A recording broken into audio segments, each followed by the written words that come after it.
Hey everyone! Today I'm going to show you how I made this adorable mini pop-up paper card in just a few minutes. All you need is white paper, glue or tape, scissors, a little creativity, underscore a red pointer. I started by folding a small piece of paper into a card shape. Then I added a cute little pop-up inside. Super easy and fun to make.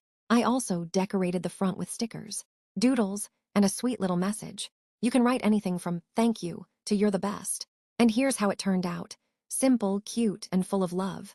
It's small but meaningful, and perfect for birthdays, surprises, or just to make someone smile. If you liked this idea, give it a thumbs up and don't forget to subscribe for more fun DIYs. Comment below who you'd gift this to. Thanks for watching.